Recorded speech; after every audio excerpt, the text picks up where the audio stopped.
ढोल कुठून आलं माझं? काल काय होतं ना, आज पूर्ण दोन्ही हाऊस मध्ये पास होणं म्हणजे क्लिअर चालू आहे आता.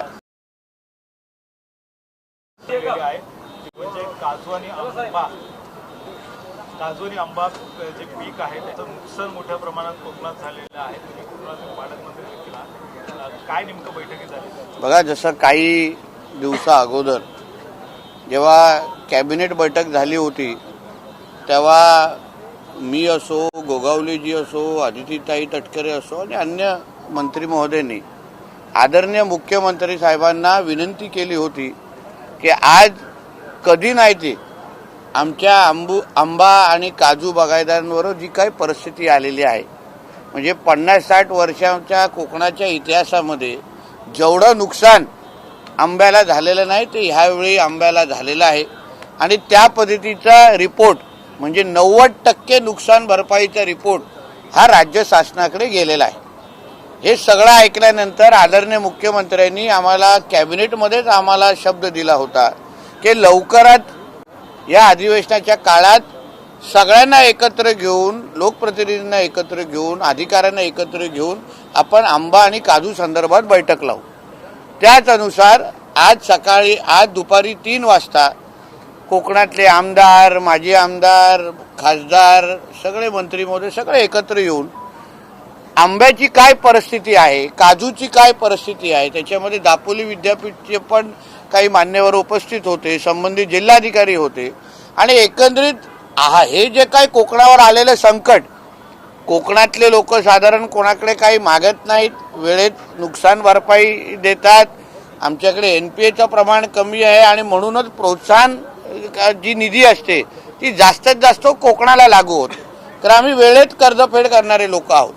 आणि म्हणून ही परिस्थिती जी आज आलेली आहे, आमचं मायबाप सरकार ज्यांच्याकडून आदरणीय देवेंद्र फडणवीस साहेबांकडून जे आमच्या अपेक्षा होत्या की फडणवीस साहेब महाराष्ट्राच्या खऱ्या अर्थाने नाळ ओळखणारेपैकी मुख्यमंत्री आहेत आणि त्याच पद्धतीने आज आदरणीय मुख्यमंत्री साहेबांनी असंख्य कोकणातल्या जनतेला दिलासा देणारा आणि त्याचबरोबर आंबा बागायतदारांबरोबर हे महायुतीचं सरकार खंबीर पद्धतीने उभं आहे हे शब्दापलीकडून कृतीतून दाखवण्यासाठी आदेश आणि असं म्हटलेलं आहे की हे अधिवेशन संपायच्या आत कोकणातल्या आंबा बागायतदारांसाठी सरकार काय मदत करू पाहतंय, किती मदत करणार आहे याबद्दलची माहिती या अधिवेशन संपण्याच्या आत जाहीर केले जाईल. अशा पद्धतीचा दिलासा, ताकद कोकणाला आमच्या आदरणीय मुख्यमंत्री साहेबांच्या नेतृत्वात झालेल्या बैठकीमध्ये मिळालेली आहे. मला विश्वास आहे या बैठकीकडे असंख्य कोकणातले जनता, शेतकरी फार बारकाईने लक्ष देऊन होते की नेमकं या बैठकीमध्ये काय होत आहे, आम्हाला आधार मिळतोय का, ज्या सरकारला, ज्या महायुतीच्या लोकप्रतिनिधींना आम्ही निवडून दिलं ते आमच्यासाठी आवाज उचलतायत का. त्या अनुसार आमच्या आदरणीय मुख्यमंत्री, आमच्या उपमुख्यमंत्री पवार मॅडम पण होते आणि सगळेच आमचे मंत्रिमंडळाचे मंत्री होते, लोकप्रतिनिधी होते, अधिकारी होते.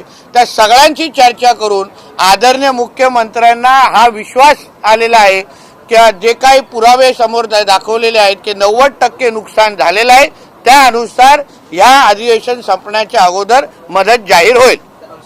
कोकणामध्ये आपण जर पाहिलं मोहर जो आहे तो मोठ्या प्रमाणात आलेला पाहायला मिळाला होता. यंदा जास्त प्रमाणात आंबे आणि काजू मिळतील अशी स्थिती जी आहे ती तयार झालेली होती, परंतु ज्या पद्धतीने निसर्गाकडून हा संपूर्ण घाला झाला आणि ही स्थिती निर्माण झाली, भरघोस मदत जी आहे ती दिली जाईल काय? बघा, जेव्हा 90% नुकसानीची माहिती सरकारकडे आल्यानंतर सरकार म्हणून हात आकडता घेण्याचं काही कारणच नाही, कारण का आकडे समोर आहे. सरकारी यंत्रणेच्या माध्यमातून जे सर्वे झाला, पंचनामे झाले, त्या अनुसार सरकारकडे माहिती आहे.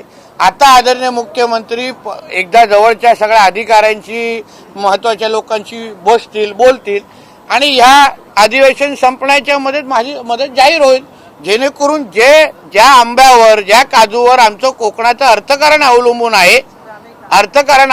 आहे त्याला मदत करण्याची भूमिका आमचा कोकणाचं अर्थकारण कुठे कमी कोसळता कामा नये, दरडे उत्पन्नामध्ये त्याचा काय फरक होता कामा नये, त्या दृष्टिकोनातून मदत राज्य सरकारकडून दिली जाईल.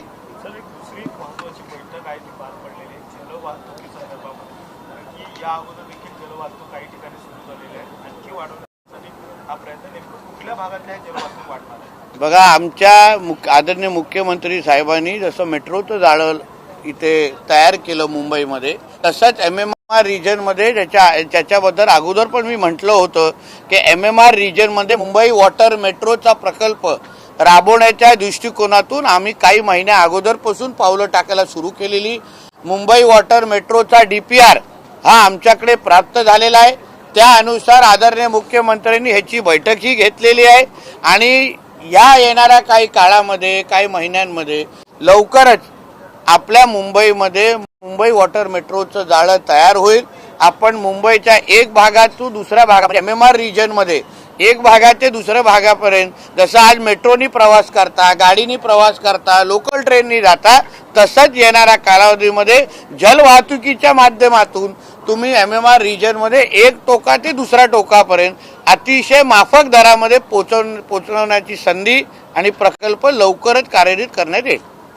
अजून एक छोटा विषय आहे की चिपी विमानतळासाठी आत्ताच कॅबिनेटने 100% VGF ची योजना जाहीर केलेली आहे. त्यामध्ये आता मुंबई ते चिपीचं विमान बंद होतं. आता आजच्या निर्णयामुळे आठवड्याचे 7 दिवस आता VGF ची सुविधा मिळाल्यामुळे आठवड्याचे 7 दिवस आता विमान सुरू करण्याचा मार्ग मोकळा झालेला आहे. सर हिंदी में जाना चाहेंगे. आज कैबिनेट मीटिंग में, इस कैबिनेट मीटिंग में क्या आपके मिनिस्ट्री के बारे में क्या डिसीजन? देखिए, एक तो मुंबई वाटर मेट्रो के बारे में जो हमारे ऑनरेबल चीफ मिनिस्टर जी का ड्रीम प्रोजेक्ट है, उसके बारे में आज मीटिंग ली गई.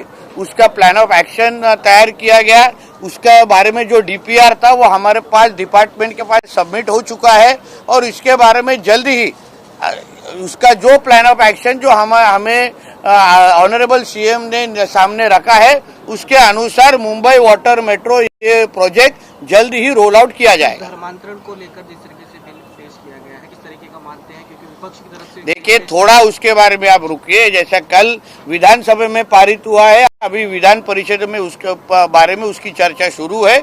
जब भी दोनों हाउस में पारित होने के बाद उसके डिटेल में उसके बारे में हम लोग बात करेंगे. जितेंद्र अवार्ड की जिस तरीके से उन्होंने स्टेटमेंट दिया है और इस प्रकार का आपत्तिजनक बयान दिया है छत्रपति शिवाजी महाराज को, क्या तो कल उसके बारे में उन्होंने माफी मांगी हाउस में.